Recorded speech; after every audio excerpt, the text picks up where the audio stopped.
सीना नदीला जो महापूर आलेला आहे त्या सीना नदीच्या महापुरामध्ये जी NDRFची टीम प्रशासनाने बोलवलेली होती ते NDRFच्या टीमनं प्रयत्न केले, परंतु चुकीचं मार्गदर्शन त्यांना भेटल्यामुळं ती NDRFची बोट त्या पुलाला धडकली आणि तिथली 4 लोक, आमच्या गावातली 4 लोक, तिथली NDRFची 2 आणि तिथले जे माहिती सांगणारा व्यक्ती ती तो आहेत.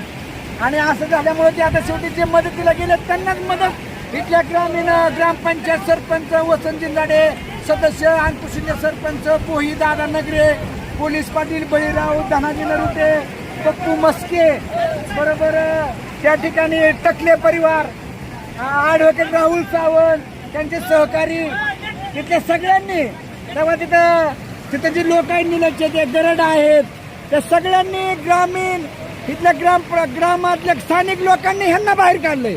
त्यामुळं गावातल्या लोकांची मदत घेतल्याशिवाय आपत्ती व्यवस्थापन कक्ष त्या ठिकाणी यशस्वी होऊ शकत नाही, कारण इथली स्थानिक परिस्थिती इथल्याच लोकांना माहीत असते. इथं कुठं विहीर आहे, कुठं खड्डे आहेत, कुठं पुलं आहेत, कुठे बंधारे आहेत. त्यामुळं प्रशासनानं सुद्धा आता इथून पुढं आपत्ती व्यवस्थापन समिती असेल किंवा नैसर्गिक आपत्ती असेल त्याच्यामध्ये स्थानिक लोकांना घेणं गरजेचं आहे.